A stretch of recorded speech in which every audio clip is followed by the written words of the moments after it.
Hello everyone, कैसे हैं सभी। तो आई होप सभी लोग अच्छे से होंगे। तो चलिए गाइस शुरू करते हैं। और जैसे कि आप सभी को मालूम है कि आपकी बीएड फर्स्ट ईयर क्लासेस जो है वो स्टार्ट हो चुकी हैं। आज हम बात करने वाले हैं चाइल्डहुड एंड ग्रोइंग अप की। आज आपकी 13th क्लास है। तो लास्ट वीडियो में हमने बात करी थी स्टेजेस ऑफ डेवलपमेंट या विकास की अवस्था के बारे में, जिसको डिटेल में एनालिसिस किया और डिटेल में से पढ़ा और सारी चीज़ों को समझ लिया। आज हम बात करेंगे उसके आगे की। तो चलिए आगे बढ़ते हैं। और वीडियो अच्छी लगे तो बस वीडियो को लाइक कर दिएगा। चैनल को फर्स्ट टाइम विजिट कर रहे हैं, चैनल को सब्सक्राइब करके बेल आइकन को प्रेस कर लीजिए। तो जैसे कि आप सभी लोगों को मालूम है कि अब हम आज का जो टॉपिक है वो जिसमें हम बात करने वाले हैं जीवन विस्तार का अध्ययन। ठीक है, तो उसको भी हम डिटेल में पढ़ने वाले हैं क्योंकि हमारे पास टाइम है, तो इस पर चीज़ों को डिटेल में एनालिसिस करके पढ़ रहे हैं। इसकी जो अगर बात करता हूँ जीवन विस्तार का अध्ययन या फिर स्टडी ऑफ लाइफ स्पैन यानी गर्भकालीन अवस्था, जिसको प्रीनेटल पीरियड कहते हैं। ठीक है, तो ये इसका पहला पार्ट है जिसकी हम बात करेंगे इसमें। ठीक है, इसी के साथ ही साथ गाइस आप सभी को बता दूं, जितने भी कैंडिडेट्स हमारे जुड़े हैं, जो अगर आप लोग पेड सारी चीज़ों का लिंक जो है गाइस वो डिस्क्रिप्शन दे रखा है, जाके वहाँ से ले लीजिएगा। तो ध्यान रखिएगा इस चीज़ का। आगे बढ़ते हैं, चीज़ों को देखते हैं। इस वीडियो में हमने बात करी थी, यहाँ पे ऐसे ही आप लोग देख रहे होंगे,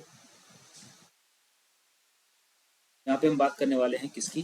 तो सबसे पहले बात करेंगे जीवन विस्तार का अध्ययन। ठीक है, जिसमें बात करेंगे गर्भकालीन अवस्था यानी कि प्रीनेटल पीरियड। तो प्रीनेटल पीरियड या गर्भकालीन अवस्था कौन सी होती है। सबसे पहले बात करते हैं गर्भ धारण के तुरंत बाद शारीरिक विकास प्रारंभ हो जाता है। यानी कि बच्चा जैसे ही माँ के गर्भ में आता है तुरंत ही उसका शारीरिक विकास, भिन्न भिन्न विकास अवस्थाओं में शारीरिक विकास भिन्न भिन्न गति से चलता है। अन्य विकास अवस्था की अपेक्षा गर्भकालीन अवस्था में शारीरिक विकास की गति अपेक्षाकृत तीव्र हो जाती है, यानी कि ज्यादा हो जाती है बाकी नॉर्मल्स के अकॉर्डिंग जो है बात करते हैं। तो गर्भकालीन अवस्था 280 दिन की होती है, ध्यान रखिएगा इस चीज का। ठीक है, 280 दिन की होती है। जीव विज्ञान इस अवस्था को 24 दिन के 10 चंद्र महीने मानते हैं। 24 दिन शायद 10 चंद्र महीने। ठीक है, बोल चाल की भाषा में इस अवधि को 9 महीने कहा जाता है कि 9 महीने का बच्चा है, 9 महीने का गर्भ हो गया, तो वही बात करिए कहे जाते हैं। इस अवस्था में अधिकांश परिवर्तन होते हैं।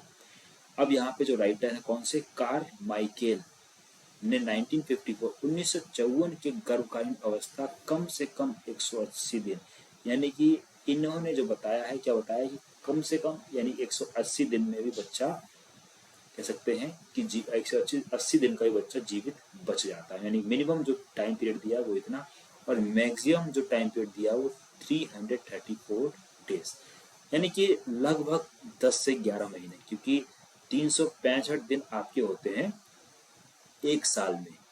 ठीक है, कह सकता हूँ यहाँ पे, या फिर एक वर्ष में कह सकते हैं। एक वर्ष में आपके 365 दिन होते हैं। यहाँ पे बात करेगी 334 दिन होगी, तो 334 जो इसमें से माइनस कर देते हैं तो 1 गया, और यहाँ पे तो 31 दिन बनते हैं, यानी कि एक महीने, यानी कि यहाँ पे लगभग 11 माह हम लोग कह सकते हैं। ठीक है, तो कम से कम इनके अकॉर्डिंग 180 दिन, ज्यादा से ज्यादा 334 दिन, यानी कि 11 महीने की हो सकती है। अध्ययन की सुविधा की दृष्टि से इस अवधि के निम्न 3 उपभाग किए गए हैं। अब इसको भी हमने 3 उपभागों में डिवाइड करा गया। कौन कौन से 3 उपभागों में बात करेंगे उसके बारे में थोड़ा देखते हैं। अब यहाँ पे मैंने आपको चित्र के जरिए यानी कि फिगर के जरिए चीजों को समझाने की कोशिश करूंगा। तो यहाँ पे ये जो है गर्भाशय है, यानी कि गर्भधारण, यानी कि बच्चा गर्भ में जाता है, यानी कि स्पर्म जो है वो जैसे ही गर्भ में पहुंचता है उसके बाद में किस तरीके से होता है। तो ये बात करेगी 24 घंटे बाद सेल विभाजन। जैसे ही 24 घंटे बाद ये अंडे होते हैं फीमेल के। ठीक है, तो ये जैसे ही जाके इसके संपर्क में आता, बात करिए 4 पहले 24 घंटे में इतना होता है, 48 घंटे में इस तरीके से हो जाता है। ठीक है, थोड़ा सा और बात करते हैं। 9 दिन बाद में कुछ इस तरीके का आपको देखने को मिलेगा। ठीक है, साथ ही साथ जो अगर बात करते हैं 13 दिन बाद में, यानी कि 2 सप्ताह की बात कर दी गई है, इस तरीके देखने मिलेगा। यहाँ पे देखते हैं त्वचा, ज्ञानेंद्रिया, नाड़ी संस्थान इसमें विकसित हो जाती है, मांसपेशी, रक्त, हड्डी और पाचन तंत्र। ठीक है, कई बार क्वेश्चन आता है कि माँ के गर्भ में सबसे पहला कौन सा अंग जो है वो डेवलप होता है। ध्यान रखिएगा, लीवर जो है वो आपका होता है, जिसको हम लोग हिंदी यकृत बोल देते हैं। ठीक है। उसके बाद में आप कहते हैं भ्रूण 2 से 8 सप्ताह, यानी 2 सप्ताह यानी कि 14 दिन, और 8 सप्ताह यानी कि 56 दिन। ठीक है। तो यहाँ से काफ़ी चीज़ें आपको डिपेंड हुई है, काफ़ी चीज़ें समझ में आई होंगी। तो यहाँ पे जो मैंने अभी बात करी थी किसकी, गर्भकालीन अवस्था। गर्भकालीन अवस्था को 3 तरीके से डिवाइड करा गया। कौन कौन से भागों में डिवाइड करा गया उसको हम पढ़ेंगे। तो पहला भाग आपका इसमें जाएगा, इसको बात करते हैं डिम्बा अवस्था, द पीरियड ऑफ ओवम। अवस्था बीज अवस्था कही, इसको बीज अवस्था भी कहते हैं, यानी कि जर्मिनियल पीरियड भी कहलाती है, जिसकी अवधि गर्भ धारण से 2 सप्ताह तक की होती है। इस अवस्था का प्राणी जो अंडे की शक्ल का होता है, यानी युक्ता जाइगोट, जिसको जिसको हम क्या बोलते हैं, जाइगोट कहलाता है। इसका आकार पिन की हेड के बराबर होता है। जैसे हमारा जो पेन होता है, इस पेन की हेड के बराबर होता है। इसके आकार में कोई विशेष परिवर्तन नहीं होता, क्योंकि इसे आवेग में पाए जाने वाले यौक अर्थ ही इसका आहार होते हैं। कोष्ठ विभाजन यानी कि सेल डिवीजन, जैसे ही कोष्ठ में पहुंचता है, ठीक है, या सेल कोष्ठ विभाजन की क्रिया युक्त के अंदर चलती रहती है, यानी कि ये उसके अंदर चलती रहती है, यानी कि जाइगोट के अंदर ये सारी की सारी चीज चलती रहती है। परंतु युक्त या फिर जाइगोट में बाहर से कोई परिवर्तन नहीं दिखाएगा, बाहर से कोई भी चेंजेस नहीं होते, लेकिन अंदर ही अंदर परिवर्तन या क्रियाएं होती रहती हैं। यह गर्भधारण के बाद गर्भाशय में लगभग 1 सप्ताह तक तैरता रहता है। लगभग 10 दिन में ही यह गर्भाशय की दीवार से या दीवार में चिपक जाता है, और आहार के लिए यह माँ के शरीर से संबंधित हो जाता है। यानी कि अब 10 दिन बाद में आहार माँ से लेना शुरू करता है, एक तरीके से कह सकते हैं। पर एक गर्भाशय की दीवार से उस समय तक चिपक नहीं पाता जब उसको थायराइड या पिट्यूटरी ग्रंथियां अनुपस्थित ढंग से कार्य करना नहीं शुरू कर देती। यानी जब तक थायराइड ग्रंथि या बोल सकते हैं पिट्यूटरी ग्रंथियां जो होती हैं, ये जो अगर कार्य करना नहीं शुरू करें, तब तक खाना नहीं मिलना शुरू होता है। ठीक है। इस अवस्था में कुछ ही दिनों में युक्त जाइगोट मृत हो जाता है। ये जो थायराइड ग्रंथियां या पिट्यूटरी ग्लैंड जो जाइगोट जो होता है वो अपने आप ही खत्म हो जाता है या मर जाता है। ठीक है। आगे बात करते हैं। देन बात करेंगे भ्रूण अवस्था, the period of the embryo. इस अवस्था की अवधि 2 सप्ताह से 2 माह तक की होती है। ठीक है। 2 सप्ताह से लेकर कहाँ तक जाती है, 2 माह, या फिर कह सकते हैं 2 महीने। ठीक है। इस अवस्था में भ्रूण में अनेक महत्वपूर्ण परिवर्तन होते हैं, काफी सारी चीजें चेंजेस होते हैं। इस अवस्था में के अंत तक भ्रूण ही आकृति मानव के शक्ल की हो जाती है। ठीक है। यानी कि कुछ कुछ मनुष्य के तरीके से दिखना शुरू हो जाता है, ये कह सकते हैं। और शरीर के मुख्य मुख्य अंगों का निर्माण होने लगता है। भ्रूण की संरचना को यदि देखा जाए तो इसका निर्माण 3 परतों से होता है। कौन कौन सी, मैंने इससे पहले पढ़ा चुका हूँ इसको। बाह्य स्तर, इसको हम लोग क्या बोल देते हैं, एंटोडर्म। जो पहली होती है इसको बोलते हैं एंटोडर्म कहलाती है, जिसकी त्वचा, दांत, नाखून और नाड़ी मंडल आदि का विकास होता है इससे। ठीक है। नाड़ी मंडल में मस्तिष्क का विकास तीव्र गति से होता है, यानी दिमाग बनना। सेकेंड होता है द्वितीय पर मध्यस्थ, जिसको मेडोडर्म कहलाता है। जो सेकेंड है उसको क्या कहते हैं, मेडोडर्म। इसमें क्या क्या चीजें विकसित होती हैं, जिसमें त्वचा के भीतर भाग और मांसपेशियों का निर्माण होता है। तृतीय, और जो तीसरा होता है तृतीय पर अंता स्तर, इसको एंडोडर्म बोलते हैं, जिससे संपूर्ण पाचन प्रक्रिया का निर्माण होता है। जैसे फेफड़े, ग्रंथियां और यकृत आदि का निर्माण भी इसी तरह से होता है। मास यानी कि दूसरा जब महीना शुरू होता है उस टाइम की बात करेंगे। दूसरे माह के अंत तक, मतलब खत्म होने, दूसरा माह खत्म होने के टाइम की बात करी गई है। भ्रूण की लंबाई लगभग 2 इंच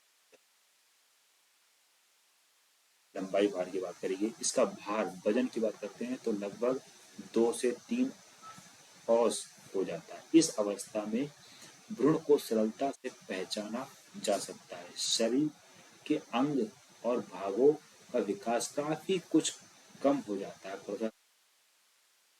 सिर का आकार शरीर के अन्य अंगों से बड़ा होता है, कह सकते हैं। ठीक है। नाक में केवल एक छिद्र होता है। मुंह बिना दाढ़ी यानी कि बिना चिन्ह के होती, चिन्ह बाद में बढ़ता है। कान और आंखों आदि का विकास प्रारंभ हो जाता है। ठीक है। इसके हाथ पैर बहुत और हाथों का विकास होने लगता है इस टाइम। इस अवस्था में गर्भ गिरने में कई कारण होते हैं, यानी कि इस टाइम पे गर्भ जो है वो गिर जाता है। ठीक, यानी बच्चा जो है वो मर जाता है। इसको मिसगैरेज बोल देते हैं। जैसे संवेगात्मक आघात, माँ का दुर्बल आहार, ग्रंथियां अनुसंतुलित आदि। कहने का मतलब है कि माँ को चोट वोट पहुंचे या खान पीन सही से ना हो पाए, उसकी ग्रंथियां सही से डेवलप ना हो पाए। ठीक है, ये सारी चीजें इसके पीछे क्या होते हैं, कारण होते हैं। इस कारण क्या होता है, मिसगैरेज हो जाता है। ठीक है, गर्भ जो है वो गिर जाता है। इस कारण से यदि स्वतः गर्भ गिर जाता है तो उसे स्वतः गर्भपात यानी कि स्पॉन्टेनियस एबॉर्शन कहते हैं। ध्यान रखिएगा। इस अवस्था में किसी भी प्रकार की बाधा उत्पन्न होने पर भ्रूण की विकासात्मक विकृतियां उत्पन्न हो जाती हैं।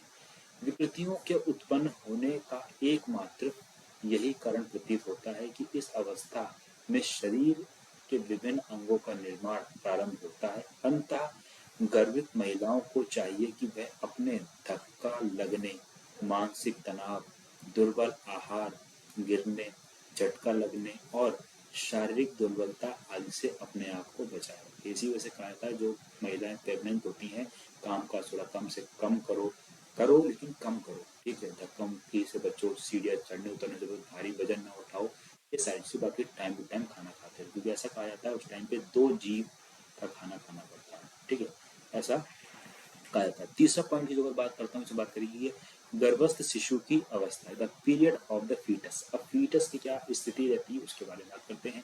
यह तीसरे माह के प्रारंभ से जन्म लेने की अवस्था है। यह अवस्था सर्वाधिक लंबी, सबसे लंबी होती है। इस अवस्था में शरीर के उन अंगों में वृद्धि होती है जो इससे पूर्व की अवस्था में निर्मित हुए थे, इससे पहले जो बने थे। तीसरे महीने के अंत तक गर्भस्थ शिशु का भार 3/4 कोस, लंबाई 3 सही 1/2 इंच होती है। 5वें महीने के अंत तक इसका भार 9 से 10 ओस, लंबाई 10 इंच तक हो जाती है। ठीक है, 5 महीने की बात करी जा रही है। 8वें महीने के अंत तक, 8वें महीने में कितना होता है, चीजों को एक एक चीज को डिटेल में मैंने यहाँ पे लिखी हुआ, सिंपल से शब्दों में लिखा हुआ है। ठीक है, 8वें महीने के अंत तक लंबाई 16 से 18 इंच तथा 4 से 5 पाउंड भार जो है, वजन जो कितना 4 से 5 पाउंड हो। 10वें चंद्रमास के अंत तक लंबाई 20 इंच, भार कह सकते हैं 7 से 7.5 पाउंड तक हो जाता है। यानी कि 10वें चंद्रमास यहाँ पे इस वजह से कहा गया, यानी कि 9 महीने में कुछ दिन कम होते हैं या कुछ इस तरीके से होता है। ठीक है, इस अवस्था में सिर का विकास भी 6ठे माह तक तीव्र गति से होता है। 6ठे माह तक जो सर होता है, ब्रेन होता है, काफी तेजी से बढ़ता है। सिर तीसरे महीने के अंत तक संपूर्ण शरीर के 1/3 होता है, यानी पूरे शरीर का 1/3 भाग सर का होता है। ठीक है, तो ध्यान रखिएगा 6ठे महीने के अंत तक संपूर्ण शरीर का भाग 1/2 हो जाता है। संपूर्ण पूरे शरीर का 1/2 भाग हो जाता है। कौन से? 6ठे महीने में। और 10वें चंद्रमास के अंत तक इसका आकार इस प्रकार का रहता है। स्पष्ट है कि 6ठे से 10वें माह तक सिर की अपेक्षा शरीर का विकास बहुत तीव्र गति से होता है। यहाँ पे शब्दों में कहते हैं 6 से लेकर 10वें माह तक या 9 सर का विकास लगभग हो चुका होता है। बाकी बॉडी का यानी कि हाथ पैर इन सब का विकास होता है। अगर बात करते हैं त्वचा, स्किन की बात करिए। त्वचा सिकुड़ी हुई होती है। इस अवधि के अंत तक त्वचा लाल हो जाती है। त्वचा पर बाल 7वें से 9वें महीने के मध्य धड़ में महत्वपूर्ण परिवर्तन होने, ठीक है, धड़कन की बात कर रहे हैं। तीसरे महीने में पैरों की अपेक्षा हाथ अधिक लंबे हो जाते हैं। चौथे महीने उंगलियों के पैरों यानी कि टोस का निर्माण और विकास प्रारंभ हो जाता है। ठीक है, बात करते हैं चौथे महीने के अंत तक हृदय की धड़कन सुनी जा सकती है, यानी कि 4 महीने खत्म होने के बाद में कह सकते हैं कि बच्चे की दिल की धड़कन सुन सकते हैं। 5वें महीने के अंत तक इस अवस्था के शिशु के आंतरिक अंग उसी प्रकार से कार्य करने लग जाते हैं जैसे वयस्क लोगों। 5वें महीने के अंत तक की बात करिए, शिशु का मेनली जो पार्ट है वो है, तो इसी वजह से कहा गया 6 माह में भी बच्चा, 7 माह मिनिमम 7 माह में भी बच्चा जीवित हो जाता है। अब यहाँ पे बात करी गई है ईकोम। 1950 के अनुसार 5वें महीने के अंत तक थाइमस, थायराइड और एंड्रीनल ग्रंथियों में महत्वपूर्ण भी अपना कार्य प्रारंभ कर देते हैं। मार्टिन ने क्या कहा है, PC Martin and EL Vincent 1969 के अनुसार तीसरे महीने में मस्तिष्क में जो विकास होते हैं उनमें उन क्षेत्रों का विकास अधिक तीव्र गति से होता है जो गत्यात्मक नियंत्रित करते हैं। ठीक है, नेक्स्ट बात करते हैं, इस अवस्था में ज्ञानेंद्रियों का विकास के संदर्भ में सरलता से यह नहीं कहा जा सकता कि किस ज्ञानेंद्रिय का विकास किस सीमा तक हो चुका है। आंख का विकास गर्भधारण के दूसरे या तीसरे सप्ताह से प्रारंभ हो जाता है। लगभग 8 महीने की अवस्था तक रेटिना का संबंध लगभग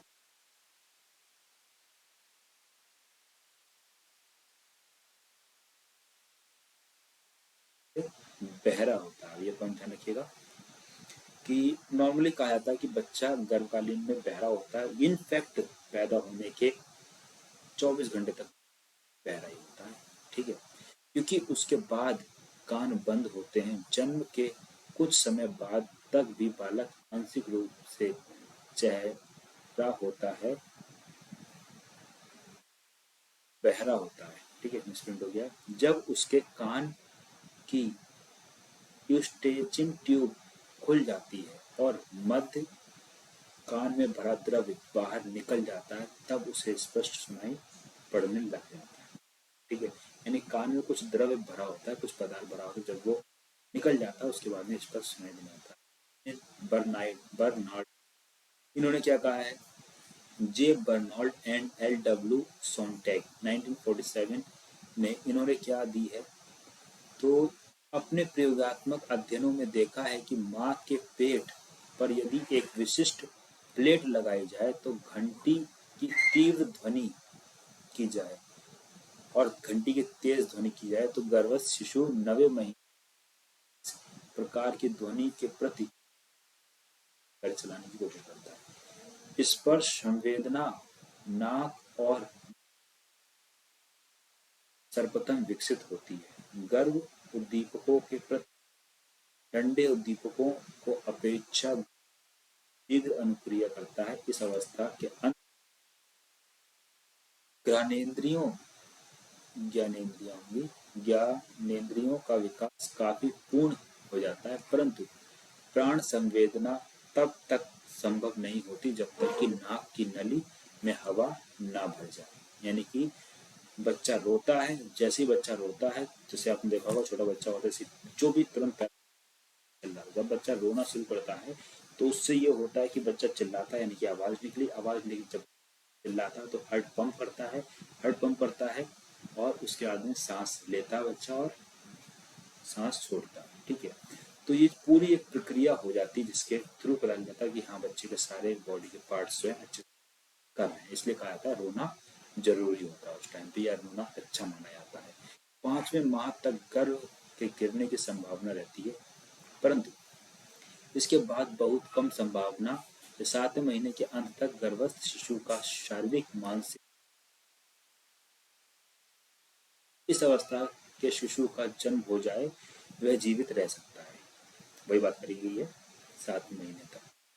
8वें और 9वें महीने में यदि जन्म होता है तो गर्भस्थ शिशु के जीवित रहने के अवसर बढ़ जाते हैं और 10वें के अवसर सर्वाधिक होते हैं। 10 माह में जो बच्चा जन्म लेता है उसको जीने का जो अवसर होता है ज़्यादा मिलने के चांसेस होते हैं। ठीक है, अब बात करते हैं गर्भकालीन विकास को प्रभावित करने वाले तत्व कौन कौन सी चीजें प्रभावित करती हैं। जब बच्चा गर्भ में होता है यानी कि माँ के गर्भ में जो बच्चा होता है तो कौन कौन सी माँ को चीजें नहीं करनी चाहिए। Factors influencing prenatal development. गर्भकालीन अवस्था को प्रभावित इस प्रकार है। पहला, माँ का आहार यानी कि मैटरनल न्यूट्रिशन। माँ को अच्छा पोषण खाना चाहिए उस टाइम पे, यानी अच्छा खाना खाना चाहिए। ठीक है, अवसर में बालक अपना आहार माँ से प्लेसेंटा के द्वारा प्राप्त करता है, अतः आवश्यकता है कि माँ का आहार संतुलित हो और माँ के आहार में सभी आवश्यक पोषक तत्व विद्यमान। माँ के आहार में क्या क्या होना चाहिए? प्रोटीन, फैट्स और कार्बोहाइड्रेट, ये 3 चीजें होना अनिवार्य है। तीनों की उपस्थिति मात्रा में आवश्यक है। प्रोटीन में टिश्यूज का निर्माण होता है, जितना प्रोटीन लेते हैं उसमें फैट शरीर में ईंधन का कार्य करता है और कार्बोहाइड्रेट शरीर को शक्ति प्रदान करता है। ठीक है, कुछ गर्भवती स्त्रियों को यह धारणा होती है कि गर्भकालीन अवस्था में उन्हें 2 जीवों के लिए भोजन करना होता है। ऐसा मान लेते हैं कि हाँ, इस टाइम पे 2 जीवों का भोजन करना है, स्वयं के लिए तथा दूसरे बच्चे के लिए। इस प्रवृत्ति से गर्भस्थ शिशु मोटा हो सकता है। ज्यादा खाने से बच्चा मोटा हो जाता है तो वो दिक्कत आती है बच्चे, और जन्म के समय गर्भस्थ काफी परेशानी हो सकती है। आवश्यकता है कि गर्भस्थ स्त्री संतुलित आहार ले जिससे गर्भस्थ शिशु का विकास सामान्य ढंग से चल सके। उतना लेना चाहिए जिससे बच्चे का डेवलपमेंट अच्छे से चल सके। सेकंड पॉइंट की बात करते हैं, माँ का स्वास्थ्य। किस तरीके माँ का स्वास्थ्य होना चाहिए? तो अध्ययनों में देखा गया है कि गर्भवती स्त्रियों की बीमारी गर्भस्थ शिशु के शारीरिक विकास को महत्वपूर्ण ढंग से प्रभावित करती है। यानी कि माँ को जो है तो बहुत हद तक, या एटलीस्ट मैं कह सकता हूँ 90% तक वो बीमारी बच्चे को होने के चांसेस होते हैं। ठीक है, कुछ गंभीर संक्रमित रोग जैसे सिफिलिस या गॉर्निक यदि गर्भवती स्त्री को है तो इसके गर्भस्थ शिशु पर अनेक परिणाम पड़ते हैं। उदाहरण के लिए इन बीमारियों के कारण गर्भस्थ शिशु गर्भ से गिर सकता है। यदि गर्भ से नहीं गिरता है तो जन्म के उपरांत इस प्रकार का बालक जन्म से अंधा, जन्म से बहरा, मानसिक दुर्बल या कोई और गत्यात्मक विकार यानी कि मोट। इसी प्रकार यदि गर्भवती स्त्री को पहले महीने मीजल निकल आए तो गर्भवती शिशु के हृदय और कानों पर प्रभाव पड़ता है। बीमारी मिजल्स। ठीक है, आगे बात करते हैं शराब और तंबाकू। जो महिलाएं शराब और तंबाकू खाते हैं उनके बच्चों में क्या क्या बदलाव, क्या क्या चीजें हो सकती हैं उसके बारे में बात करते हैं। गर्भवती स्त्री यदि करती यानी कि माँ पेट से है और उसके बावजूद भी वो अल्कोहल और टोबैको ले रही तो इसका भी गर्भस्थ शिशु के स्वास्थ्य पर बुरा प्रभाव पड़ता है। प्रभाव में देखा गया है कि गर्भस्थ शिशु में बेचैनी और हृदय की धड़कन आक्रामक हो जाती है, यानी कि बच्चे को बेचैनी होना शुरू होती है और धड़कनें जो है काफी तेज चलने लगती है। तंबाकू का अधिक सेवन भी हानिकारक है। तंबाकू होता है जो कि एक शक्तिशाली नार्कोटिक्स पॉइजन है। एक अध्ययन में सेंटन 1938 में देखा गया है कि ऐसी गर्भवती स्त्रियों का गर्भस्थ शिशु पूर्ण रूप से परिपक्व होने से पहले ही जन्म ले जाता है। यानी कि जो स्त्रियां गर्भ के टाइम पे भी जो अगर अल्कोहल कंज्यूम कर रही हैं तो बच्चा जो है समय से पहले ही जन्म ले लेता है। ठीक है, माता पिता की आयु। अब क्या माता पिता की सही आयु होनी चाहिए बच्चा पैदा करने की? ठीक है, लोगों में यह आम धारणा है कि अधिक आयु के माता पिता की संतानें अधिक बुद्धिमान होती है, बट ऐसा बिल्कुल नहीं है। साइंटिफिक देखा है तो ये बिल्कुल गलत है, परंतु यह धारणा बहुत ठीक नहीं है। हरलॉक हरलॉक ने क्या कहा? हरलॉक 1974 का विचार, इनका विचार है कि स्त्री की आयु 21 वर्ष उपयुक्त से पूर्व स्त्रियों का जनन अंग पूर्णतः परिपक्व नहीं होता। तक लड़कियों का जो प्रजनन अंग होता है, ठीक है, वो सही से परिपक्व नहीं होता, ठीक है। यद्यपि बालक का जन्म तो 15 साल की लड़कियों को भी होते देखा है, यानी कि आपने देखा होगा 15 साल बन जाती है। इनफैक्ट ऐसा भी देखा गया है कि 6 से 8 साल की बच्चियां भी मां बनी है। इसी प्रकार से स्त्री की आयु 28 वर्ष से अधिक नहीं होनी। इस आयु के बाद इस आयु गर्भस्थ शिशु के शारीरिक विकास में अनेक अनियमितताएं आ सकती हैं, यानी बहुत सारी समस्याएं आ सकती हैं, बात करी गई है, ठीक है। बुद्धि परीक्षण संबंधी अध्ययनों में देखा गया है कि प्रतिभाशाली बालकों के पिता की औसत आयु, नॉर्मल आयु जो बताई है, औसत आयु का विस्तार 30 से 34 वर्ष रखा गया, ठीक है।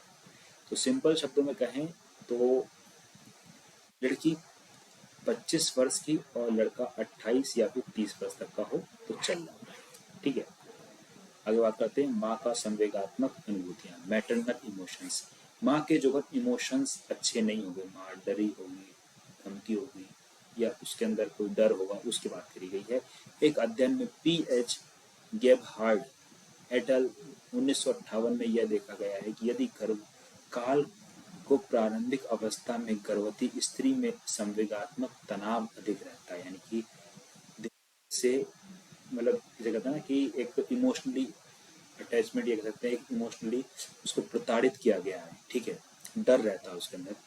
बात करेगी अधिक दिनों तक रहता है, ज़्यादा टाइम तक रहता है, तो इससे भी गर्भस्थ शिशु के विकास पर गंभीर परिणाम हो सकता है। क्या क्या हो सकता है? इस गंभीर परिणामों में बालक में शारीरिक और मानसिक दोष उत्पन्न हो सकते हैं। अध्ययनों में यह देखा गया है कि अवस्था में उत्पन्न बालकों को जन्मोपरांत समायोजन संबंधी कठिनाइयां होती हैं, जन्म के समय बहुत ज्यादा दिक्कतें होती हैं। एक अन्य अध्ययन में एल.डब्ल्यू.